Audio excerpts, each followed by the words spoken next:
జయ జగదంబే. ముగ్గురు గురువులు కలిశాను నేను. గురువులు అన్నట్టు యోగులు పేర్లు చెప్పగలిగిన వాళ్ళు, అవి కూడా చెప్తాను. విశాఖపట్నంలో ఒక గురువుగారు ఉండేవారు. మళ్ళీ సేమ్ కదా, పేరు చెప్పను. అక్కడ ఆయన కలిస్తే, ఆయన ఆశీర్వదిస్తే పనులు అవుతాయి. మొత్తానికి మా చెల్లి భర్త, మా బావ, ఆయన సహాయం తీసుకుని ఆయనతో పాటు వెళ్ళాను. ఎక్కువ మంది జనం లేరు, కొద్దిగానే ఉన్నారు. వెళ్ళి నమస్కారం చేశాను. ఎక్కడి నుంచి వచ్చారు అన్నారు. హైదరాబాద్ నుంచి. అంత బాగానే ఉందా? కుశల ప్రశ్న. బాగానే ఉంది. ఏమైనా పని మీద వచ్చారా? అవును, మిమ్మల్ని కలవడానికి వచ్చాను. ఇలా శ్రీ విద్య నాలో ప్రవేశం ఉంది నాకు, కానీ గురువుగారు కాలం చేశారు. మా మండలిలో దీక్ష అయ్యే అవకాశం కనిపించట్లేదు నాకు. మీరు ఆశీర్వదిస్తే అవుతుంది. ఎలా అవుతుంది తెలియదు. నా ఉద్దేశం ఏంటి, నేను ఆశీర్వదిస్తే మా గురువుగారి ఆఖరి కొడుకు ఎవరైతే ఉన్నాడో, ఎవరైతే ఆయన ఇష్టం లేదో దీక్ష ఇవ్వడం, ఆయనే మనసు మార్చుకొని దీక్ష ఇస్తాడేమో అని ఆశ. ఎన్నాళ్ళైంది అన్నారు. అప్పటికి ఒక 3 ఏళ్ళు ఉంటుంది నేను పంచదశ తీసుకుని. ఎన్నాళ్ళైంది పంచదశ తీసుకుని? 3 ఏళ్ళైంది. కనీసం 5 ఏళ్ళు చేయరు అన్నారు. ఓ గుండెలో రాయబడింది. ఓ ఈ దగ్గరికి వస్తే ఇలా అన్నారేమిటి అనుకున్నాను. వస్తుందండి, పంచదశ చేసుకుంటూ ఉండండి, దీక్ష అవుతుంది, మీరు అనుకున్నట్టే అవుతుంది, వెళ్ళరండి అన్నారు. అని శిష్యులు చాలామంది ఉన్నారు, 20 మంది 30 మంది ఉన్నారు చుట్టూ కూర్చున్న వాళ్ళు. ఆయన లేచి వెళ్ళిపోయారు.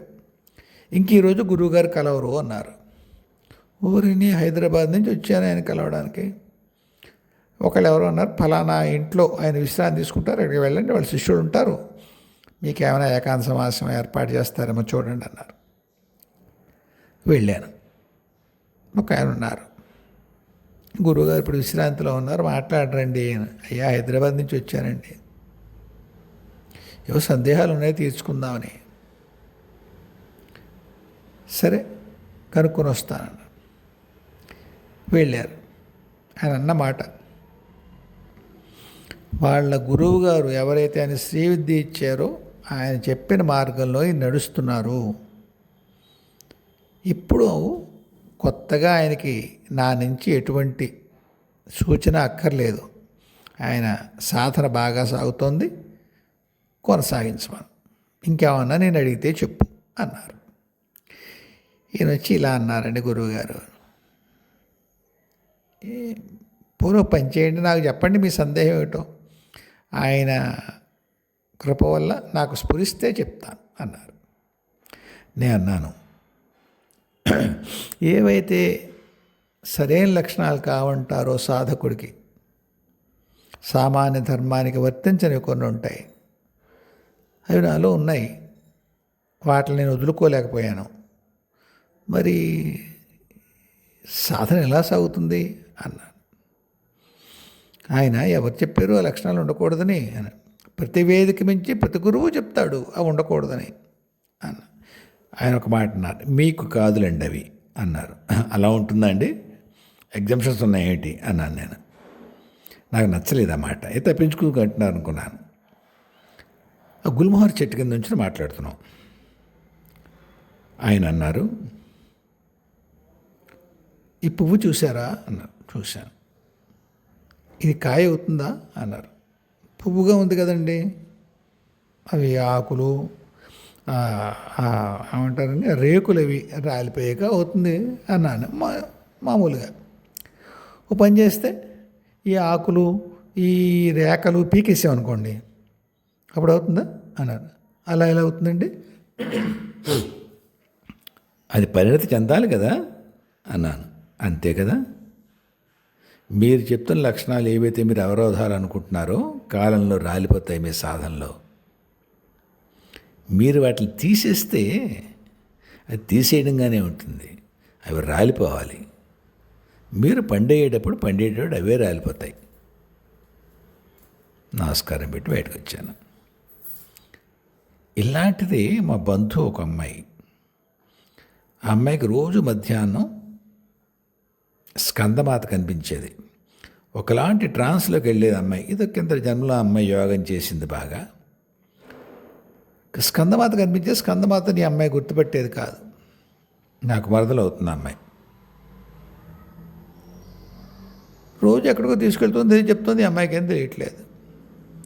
నాకు చెప్పింది, ఇలా కనిపిస్తుంది ఎవరీవిడ అని. స్కందమాత అమ్మ ఆవిడ. ఎలాగే కనిపిస్తుంది కదా, నన్ను ఎప్పుడు కలిపేసుకుంటుందో తనలో కనుక్కో అన్నాను. నా గురించి నేను అడుగుతుంటే నీ గురించి నువ్వు అడుగుతావు, సరేలే కనుక్కుంటాను.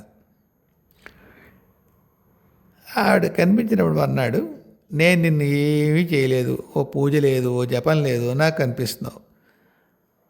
ఆయన మా బావున్నాడు, ఆయన ఏమిటిది నీ గురించే జపాలు చేస్తూ ఉంటాడు, ఆయన కనిపించవచ్చు కదా, ఆయనకి నీలో కలిసిపోవాలందుట, కలుపుకుంటావా అని అడిగిందిట. ఒక్కటి కొట్టింది ఆవిడ్ని, ఆ అమ్మాయిని. నన్ను కొట్టాలి, అమ్మాయిని కొట్టిందనమాట. చెంప కొట్టిందో ఏమిటి కొట్టిందో, కింద పడిపోయేలే, ఇంకా తీవ్రంగా కాదు. వాడికి ఏమిటో తొందర, నేనెవరిని అడిగాడా, చండీ పాఠం చేస్తాడే, నేనెవరో తెలియకుండా ఉన్నాడా, చేస్తున్నాడా చండీ పాఠం వాడు, అర్థమవుతుందిలే వాడికి అంతే అని ఒక అరటిపండు చూపించింది. ఒక్క పట్టుకునే చోట ఎక్కటి మాత్రమే ఆకుపచ్చగా ఉంటుంది కదా, మనం అత్తానికి కలిపి ఉండే చోట, గెలకి కలిపి ఉండే చోట. ఇలా ఉన్నాడే వాడు, ఇలాగే తీసేసుకొనా, మొగ్గద్దా అందట. ఆ అమ్మాయి చెప్పింది, ముగ్గాక చివరిలో ఉన్నావుట, ముగ్గిన తర్వాత తీసుకుంటుంది. ఎవరో తెలియదా చండీ పాఠం చేస్తాడు అంటుంది. చండీ పాఠం అంటే ఏమిటి అంది. సప్తశతి పారాయణం అమ్మా అన్నాను నేను. అది చేస్తావుట నువ్వు అంది. అవునమ్మా చేస్తాను. అది చేసేవాడు నేను ఎవరో తెలియదా అని అడుగుతోంది. అంటే చండీమాత యొక్క రూపం అనమాట. బాగుంది. మొత్తానికి ఒక ఇండికేషన్ ఇచ్చిందిగా, ఎప్పుడు తీసుకెళ్తానని. బాగానే ఉందనుకున్నాను. ఇంకొక ఆయన గురవయ్య స్వామి అని వెంకయ్య స్వామి శిష్యుడు. ఈ అమ్మాయి ఇద్దరుకు ఇంకో గురువు గారి శిష్యుడు అని చెప్పాను కదా, ఆ అమ్మాయి తీసుకెళ్ళింది. ఎవరిని అవధూతలు వాళ్ళు ఊళ్ళోకి వస్తే తీసుకెళ్తూ ఉండేది పాప అమ్మాయి. ఆయన దగ్గరికి వెళ్ళాను. ఏం కావాలయ్యా అన్నారు ఆయన నెల్లూరు యాక్సెంట్లో. అమ్మవారి దర్శనం కావాలి స్వామి అన్నాను.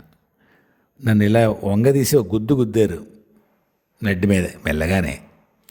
నీ లెక్కలన్నీ ఒక్క అమ్మవారే చూస్తుందయ్యా, ఎవ్వరికి ఇవ్వలేదు లెక్కలు, మేము చేసేదేం లేదు, నీ లెక్క ఎలాగో నిర్ణయించేసింది అమ్మ, కాస్త ఆగు ఆవిడే చూస్తుందిలే, అంతా బాగానే ఉంది అన్నారు. అని నీ ఇంట్లో బోల్డని గుండాలు వేస్తారయ్యా అన్నారు. ఏడు గుండాలంటారు అనుకుని దండం పెట్టి బయటకు వచ్చాను. తర్వాత అమ్మాయి చెప్పింది, హోమాలండి అని. నిజంగానే తర్వాత మా గురువుగారితో పరిచయం అయిన తర్వాత మా ఇంట్లో పున్నమికి గాయత్రి యజ్ఞం చేయించారు ఆయన. ఎన్ని జరిగాయో లెక్కలేదు. ఇలాగే ఇంకొక యోగిని కలిశాను. ఆవిడ హైదరాబాద్ ఇక్కడ బేగంపేట దగ్గర ఉండేవారు ఆవిడ. ఒక ఇంట్లో ఒక చిన్న పెంకుటిల్లు లాంటిది. బేగంపేటలో పెంకుటిల్లు ఉంటాయా? ఆ రోజుల్లో ఉన్నాయి. లేట్ 90s అనండి, కాదు 2004 తర్వాత. ఇది 2004 మా నాన్నగారు వెళ్ళిపోయాను కొత్తలో. వెళ్ళినప్పుడు ధరానైనా అన్నారు, కూర్చోబెట్టుకున్నారు. ఏం కావాలి అన్నారు. ఎప్పట్లాగే నా సమాధానం ఒకటే, ఏమీ అక్కర్లేకపోవడం కావాలి. ఒరే 2 లక్షల మంది వచ్చారురా, ముఖ్యమంత్రులతో సహా. ప్రతి వాళ్ళు ఏదో ఒకటి అడిగారురా, నువ్వు రెండో వాడివిరా 2 లక్షల మందిలో, ఏమీ వద్దన్నవాడి, అదృష్టవంతుడు రా నాయన అన్నారు. అని అలా అడక్కురా, అలా కాదు ఇంకేం కావాలి అన్నారు. అమ్మవారిని కల్పనలోలా చూడాలమ్మా అన్నాను. ఒరే అలా అడక్కురా, మీ నాన్న అలా అడిగే తెచ్చుకున్నాడు అన్నారు. ఏమైందమ్మా? మీ నాన్నకి చతుర్భుజ విష్ణువుని చూడాలని చాలా ఇష్టం రా అంటే, అవునమ్మాయి రామ ఉపాసన చేసేవాడు. ఉపాసన రామని చేసేవాళ్ళే, కానీ చతుర్భుజ విష్ణువుని చూడాలని ఉండేది ఆయనకి. చూసిన వెంటనే 3 రోజుల్లో వెళ్ళిపోయాడు మీ నాన్న అన్నారు. నిజమే. నా మహాదీక్ష అయిన రోజు కార్తీక పున్నమి తర్వాత 3 రోజుల తర్వాత 4వ రోజు, 3 రోజులు నాన్న 4 రోజులు వెళ్ళిపోయారు. ఆవిడేం చెప్పిందంటే ఆ కార్తీక పున్నమి నా దీక్ష అవుతున్నప్పుడే ఆయనకి దర్శనం అయిందనమాట. ఆయన హాస్పిటల్లో ఉన్నారు అప్పటికి అనారోగ్యంతో. వెళ్ళరా నాన్న, పర్వాలేదు, దీక్ష ఎప్పటికి అవుతుందో, నేను తమ్ముడు వాళ్ళు ఉన్నారు, ఎవరు సాయం చేస్తారులే, పర్వాలేదు, నువ్వు వెళ్ళి వచ్చేసి అన్నారు. నేను మా ఆవిడ అక్కడి నుంచి వెళ్ళి ఆ దీక్ష పూర్తి చేసుకుని ఆయనకు వచ్చేసాం. తగ్గిపోయింది అనుకున్నాం. ఆయన 3 రోజులు బాగానే ఉన్నారు. 4వ రోజు మళ్ళీ హఠాత్తుగా హార్ట్ అటాక్ వచ్చింది, వెళ్ళిపోయారు. ఈ అమ్మగారు, ఈ యోగిని ఏం చెప్తారంటే ఆ చతుర్భుజ విష్ణువు కార్తీక పూర్ణమి నాడు ఆయనకి దర్శనం అయింది. ఆయన శరీరం తట్టుకోలేకపోయింది. అంతటి ఎనర్జీ చక్రాలు, శరీరంలో ఉండే చక్రాలు వాటిని తట్టుకోలేకపోయి వెళ్ళిపోయారు. అంచేత దైవం యొక్క స్వస్వరూపం అంటే ఆ కల్పనలో చెప్పిన రూపం చూస్తే మనం మనుషులు తట్టుకోలేరు. ఆ శక్తి కేంద్రాలు వాటికి సరైన బలంగా లేకపోతే ఉండవు నాయనా అన్నారు. అని ఏవో చెప్పాను, ఇలా ఇలా ఉందమ్మా అని. అవన్నీ నీకు అంటవులేరా అన్నారు. అని ఒక క్షణం కూర్చోరా అన్నారు. అని కళ్ళు మూసుకో నా నుదుటి మీద వేలు నొక్కారు. నాన్న, నీకేం కనిపిస్తే ఏం వినిపిస్తే చెప్పరా, ఒక 2 నిమిషాలు కళ్ళు మూసుకు కూర్చో అన్నారు. కూర్చున్నాను. బస్సు హారంలో, కారు హారంలో, ఆటో హారంలో, పిల్లలేవో పక్కింట్లో ఆడుకుంటుంటే ఇవే నాకేం ధ్యానం కుదరలేదు. 2 నిమిషాలు అవ్వబోతుంటే ఒక ఆవిడ గట్టిగా అరిచింది, పోయి ఇక్కడి నుంచి, ఇంకా ఎందుకున్నావు ఇక్కడ, వెళ్ళు, ఇక్కడ వద్దు అంది. అయ్యో పోయి, ఇదేంటి ఇలా అనిపించింది. కళ్ళు తెరిచేశాను. నేను కళ్ళు తెరిచిన కొన్ని సెకండ్లకి ఆవిడ తెరిచారు. ఎరా నాన్న, ఏం జరిగింది అన్నారు. ఏం జరుగుతుందమ్మా, ఏం జరగలేదు. అవునా, ఏం జరగలేదా అన్నారు. ఏం లేదమ్మా, ఎవరికో బయట పిల్లల మాటలన్నీ వినిపిస్తూనే ఉన్నాయి. కాకపోతే ఏమిటంటేనమ్మా, ఇంకా కళ్ళు తెరిచేందుకు నాకు ముందు కొంత ఎవరో ఒకవాడు పెద్దవాడు గట్టిగా అరిచిందమ్మా, పో ఇక్కడి నుంచి, ఇక్కడ ఉండదు, వెళ్ళు అందమ్మా. అదేమిటమ్మా, మరి మీరున్న చోట అలాంటి వినిపించింది. ఆవిడ కళ్ళమ్మ నీళ్ళు తిరిగిపోయాయి. అది నిన్ను కాదులేరా నాయన, నన్ను అంది అన్నారు. అదేమిటమ్మా అన్నాను. నాయన, అందరికీ జోస్యం చెప్పి బల్లి కుడుతులో పడిందని నాకు ఇల్లు అంటే వ్యామోహం రా. మా ఆయన నేను ఇక్కడ 25 ఏళ్ళు 30 ఏళ్ళు ఎంతో ఉన్నాం. ఆయన వెళ్ళిపోయారు. నాకు ఇల్లు వదిలిపెట్టి వెళ్ళాలని లేదు. మా పిల్లలు, ఆవిడకి ఆడపిల్లలు ఉన్నారు 2. ఆవిడ వచ్చేయమంటున్నారు. నేను ఇక్కడే ఉంటాను. నా సాధన చేసుకుంటూ ఇక్కడే ఉంటాను. నేను ఎవరినో వస్తే సాయం చేస్తాను. అది నాకే అనిపిస్తుంది, అమ్మకి ఇష్టం ఉందా ఇక్కడే ఉండడం అని నా సందేహం వచ్చిందిరా. వీడు నాకంటే పెద్దవాడైతే వీడి ద్వారా చెప్పించు అనుకున్నాను. నాయన, నువ్వు నీ శక్తుల్ని వాడుకోలేదు, అంచేత నువ్వు పెద్దవాడివి, మంచి స్థితిలో ఉంది నీ తపస్సు, నీ ద్వారా చెప్పించిందిరా, పమ్మంటోంది ఇక్కడి నుంచి నన్ను అమ్మవారు, ఇంట్లో ఉండొద్దంటోందిరా నాయన అన్నారు ఆవిడ.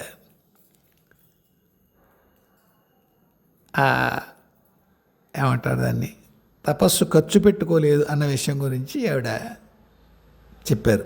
ఎంతోమంది వస్తారు నా దగ్గరికి, వాళ్ళకి చెప్పడం ద్వారా నా తపస్సు ఖర్చు అయిపోయిందిరా అన్నారు. అని ఇంకొక మాట అన్నారు. నాన్న, సిద్ధులు 2 సార్లు వచ్చాయిరా నీకు, నువ్వు ఎందుకు వదులుకున్నావు అన్నారు. అంటే ఇలా ఎక్కడో చదివానమ్మా, సిద్ధులు దారి తప్పిస్తాయని. నిజమే నాన్న, సిద్ధులు దారి తప్పిస్తాయి, కానీ దైవ కార్యక్రమాలకి వాడితే అవి మనకేమి తప్పు ఫలితాన్ని ఇవ్వవు, కర్మలు చుట్టుకోవు. నీకు వచ్చే సిద్ధులు సంప్రాప్తించేవి దైవ కార్యాలకు వస్తున్నాయి. 2 సార్లు వచ్చే వద్దనుకున్నావు. కాబట్టి వచ్చిన వాటిని మాటు తిరస్కరించకు. వాటిని ఎందుకు వాడాలో, ఏ దైవీ ప్రయోజనాలకు వాడాలో దానికే వాడు అని చెప్పారు. ఇందులో ఇంకొక మాట చెప్పాలి నేను. ఇది అనుభవం అంటే ఒక సంఘటనలా ఉండదు. కొందరు గురువులు నాకు చెప్పినటువంటి కొన్ని జాగ్రత్తలు అది మీతో పంచుకుంటున్నాను. అది సాధనా జీవితంలో ఉన్న వాళ్ళకి, సంసార జీవితంలో ఉన్న వాళ్ళకి అందరికీ ఉపయోగిస్తుంది.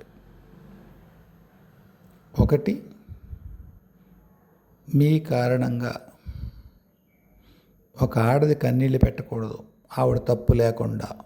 మనం అనుకుంటాం వాళ్ళు తప్పు ఉంది అప్పుడే తిట్టామని. అలా ఉండదు. శ్రీ విద్యలో ఉండి భార్యల్ని లంజా ముండా అనేటువంటి వాళ్ళని విన్నాను నేను. కాసేపు ఉన్నాక లేకపోతే పున్నమి నాడో పర్వం నాడో అదే భార్యకు నువ్వు శక్తి పూజ చేస్తావే, మరి అలాంటి దుర్భాషలు ఆడతావు. అమ్మ హర్షిస్తుందా? ఆ గురువులు చెప్తారు హర్షించదు అని. ఇంకొక భయంకరమైన కథ చెప్తాను మీకు. నేను మొట్టమొదటిలో చెప్పాను, నేను ఇచ్చే ఉదాహరణలన్నీ బాగుండవండి, సభ్య సమాజంలో అంత స్వీకరించగలిగేలా ఉండవు, కానీ అది అవసరం. ఆ ఉదాహరణ అలాంటిది. నాకు దాదాపుగా 7-8 ఏళ్ళు ఉంటాయేమో. మా పక్కూర్లో ఉగాది ముందు రోజు తీర్థం అవుతుంది. తీర్థం అంటే జాతర లాంటిది, అమ్మవారిది, గ్రామదేవత జాతర. మా అక్కలు ఎవరో తీసుకెళ్ళినట్టున్నారు నన్ను. మా అక్క అక్కడెక్కడో లోపల ఎవరితో వాళ్ళ స్నేహితురాలతో పాడుతుందో ఏం చేస్తుందో, నేను అక్కడ గుండాట అని అంటుంది. ఒకలాంటి గ్యాంబ్లింగ్ అనుకోండి అది. మీరు 10 పైసలు, ₹10 ఎంతో కడతారు. అందులో మీరు అనుకున్న నెంబర్ వస్తే ఏదో దానికి ఒక టోపీ లాంటిది ఉంటుంది, లెదర్ టోపీ లాంటిది. దాంట్లో డైస్ వేసి గిలకొట్టి వేస్తుంది కింద. మీరు అనుకున్నది, మీరు చెప్పిన నెంబర్ అందులో వస్తే మీకు 5 రెట్లు ఇస్తారు. మీకు ₹10 అనుకోండి, అంటే 50 పైసా పెడితే మీకు 2.5 వస్తుంది. నేనేం ఆడలేదు, చూస్తున్నాను. మా అమ్మ అయితే చెప్పేది ప్రత్యేకించి, గుండాట్ల దగ్గరికి వెళ్ళకు తీర్థంలో అని. మా అక్కలు దూరంగా ఉన్నారుగా, నేను వెళ్ళాను, చూశాను. మా ఊరి స్కూల్ టీచర్ ఒక ఆయన బాగా ధనవంతుడు. ఎంత ధనవంతుడంటే స్కూల్లో పాఠాలు చెప్పకుండా ఆయన వ్యవసాయం చేసుకుని వెళ్ళిపోయేవాడు, సంతకం పెట్టి.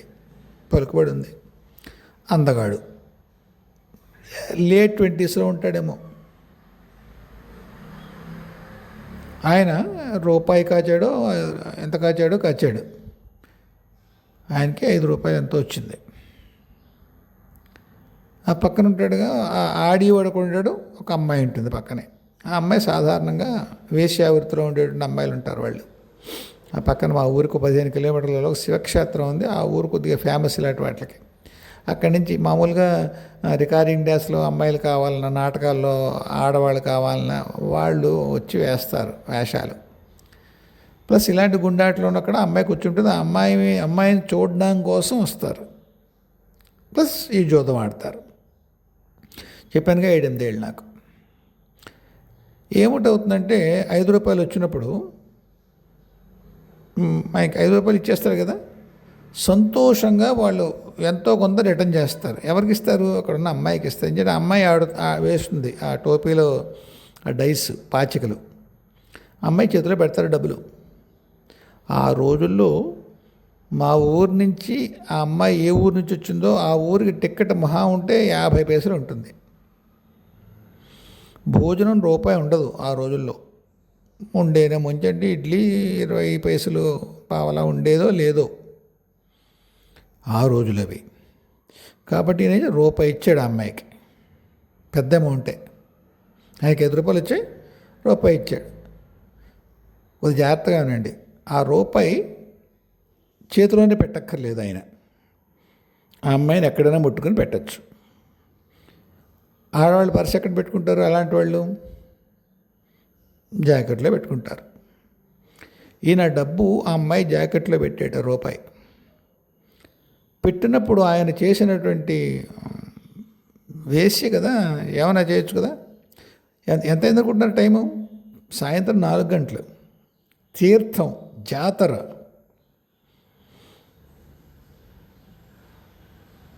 ఒక ఆడకూతురికి డబ్బులు ఆయన జాకెట్లో పెట్టాడు. పెట్టినవాడు పెట్టి వదిలేయలేదు, తను సరదా తీర్చుకున్నాడు.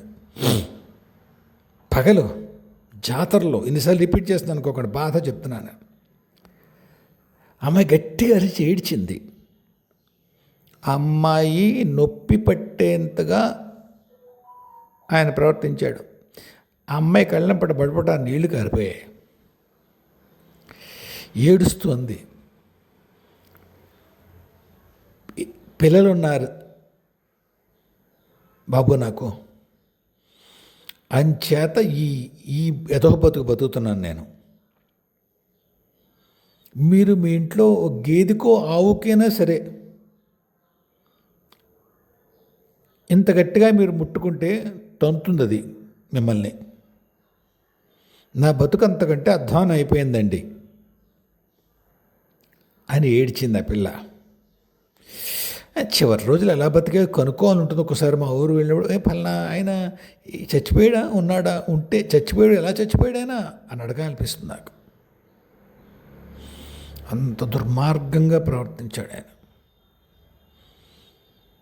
ఇలా ప్రవర్తించిన వాళ్ళకి బహు భయంకరమైనటువంటి కర్మ వస్తుంది. ఆ అమ్మాయి దురదృష్టం. ఆ అమ్మాయి చెప్పినట్టు వేరే దారి లేదు, పిల్లల్ని పోషించుకోవాలి. మరి భర్త ఎంతటి దుర్మార్గుడో లేడో ఉన్నాడో తెలియదు. ఈయన ఇంత డబ్బున్నవాడు, చదువుకున్నవాడు, స్కూల్ మాస్టర్గా ఉన్నవాడు, అంత నికృష్టంగా ప్రవర్తించాడు. ఇప్పటికి నాకు 65 దగ్గరగా వస్తున్నాయి. దాదాపు 57 సంవత్సరాల క్రితం జరిగినటువంటి ఆ దృశ్యం ఈ రోజుకి కళ్ళంపట నీళ్లు చిప్పలు చేస్తుంది. ఆడవాళ్ళందరూ దేవతలు అమ్మవార్లు నేను అంటలేదు, వాళ్ళ బలహీనతలు వాళ్ళకున్నాయి. కానీ వాళ్ళ తప్పు లేకుండా వాళ్ళ ఉసురు పోసుకున్నారు. మిమ్మల్ని పరమేశ్వరు కూడా కాపాడదు.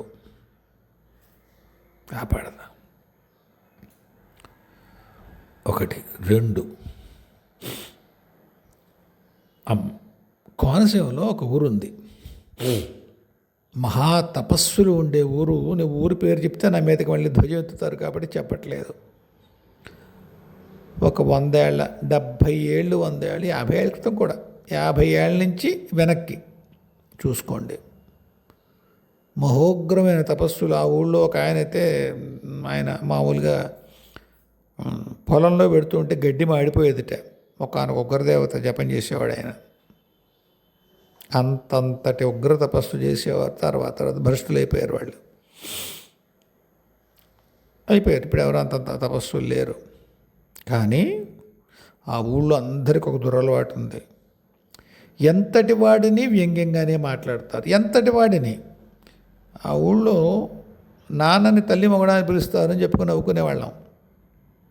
నాన్న తల్లి మొగుడు ఒకటేగా, తల్లి మొగుడే నాన్న. కానీ నాన్నని వాళ్ళు వ్యంగ్యంగా తల్లి మొగడాన్ని పిలుస్తారా ఊళ్ళో వాళ్ళు? అలా పిలవరు, అంటే అలా చెప్పుకునేవారు. అంతటి దుర్మార్గులు వాళ్ళు అని. కొత్తవాడు ఊళ్ళోకి వస్తాడు, ఏదో గబుక్కుని మాట్లాడుతూ ఒక ఇంగ్లీష్ మాట మాట్లాడనుకోండి, వాడు ఎవరితో మాట్లాడుతున్నాడో వాడు ఈ మాట్లాడుతున్నాడు వదిలేసి పక్క తిరిగి, వీళ్ళది అమెరికా ఏమిట్రా అంతా ఇంగ్లీష్లో మాట్లాడుతున్నాడు అని వ్యంగ్యంగా మాట్లాడేంతటువంటి వ్యంగ్య భాషణ చేశాడు. ఊరంతా. ఆడమగా లేదు. వియ్యపురాలు ఆ రోజుల్లో నాయన ఎప్పుడు 69 చెప్తున్నాను, ఒక పెళ్లి జరిగింది. ఆ పెళ్లిలో మగపెళ్లి వారి ఇంట్లో మనుగుడుపులు అంటారు మా వైపు, మరి మీరు మెల్లని ఏమంటారు తెలియదు. పెళ్ళి అయిపోయిన తర్వాత పిల్లని తీసుకుని అత్తవారింటికి తీసుకొస్తారు. అక్కడ ఊళ్ళో వాళ్ళకి భోజనాలు అవి పెడతారు. పెట్టినప్పుడు ఆ పెళ్లి కొడుకు యొక్క బాబాయ్ వడ్డం చేస్తున్నాడు. బ్రాహ్మణులలో చొక్కాలు వేసుకునేవారు కాదు ఆ రోజుల్లో, పట్టుబట్టలు కట్టుకుని వడ్డించేవారు. అందులో కిందే కూర్చునేవారు, బల్లలు కూడా లేవు. నేను 68 సంగతి చెప్తున్నాను, 68, 69. ఆయన చెమట పట్టింది ఆ వడ్డించే ఆయనకి. వ్యాసంగి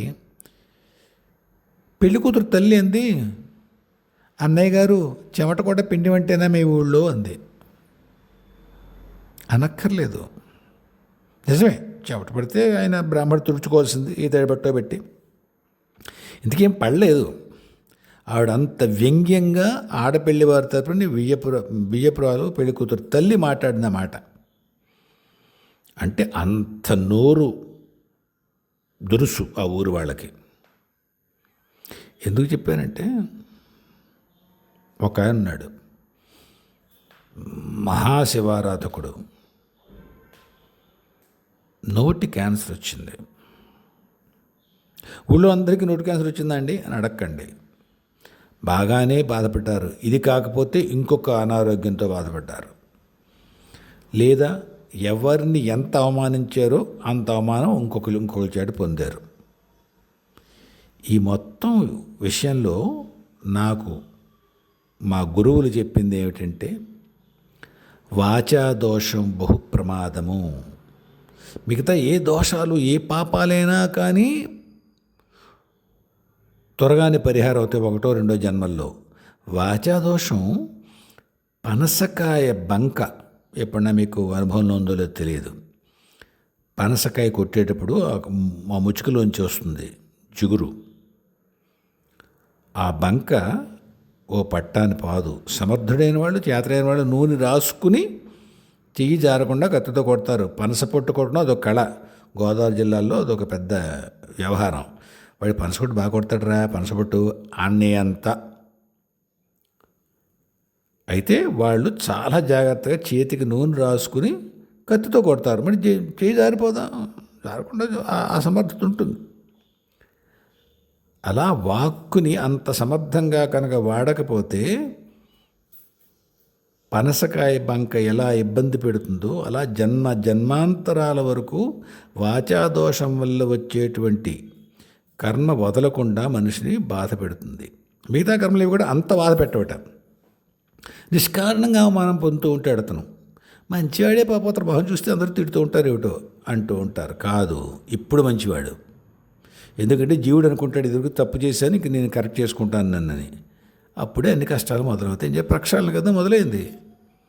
అంచేత ఎవరినన్నా ఒక మాట అనాలంటే వాళ్ళని సరిచేయడం కోసం మాత్రమే అనాలట. కన్న కొడుకునైనా సరే కోప్పడ్డానికి వీల్లేదు. వాడు తప్పుదారిలో ఉన్నాడు, వాడికి మంచి చెప్పడం కోసం మీ కోపం తెచ్చుకోవచ్చు. అలా కాకుండా మీరు ఎవరిని మీ కోపంతో మీ వాక్కును వాడతారో బహు దుష్కరమైన, దుస్తారమైన, దాటరానికి వీల్లేని కర్మ సంభవిస్తుంది. అంచేత వాక్కు మీద నియంత్రణ పెట్టుకోండి. ఈ ఎపిసోడ్కింతే. జై గురుదేవ్, జై జగదంబే, స్వస్తి.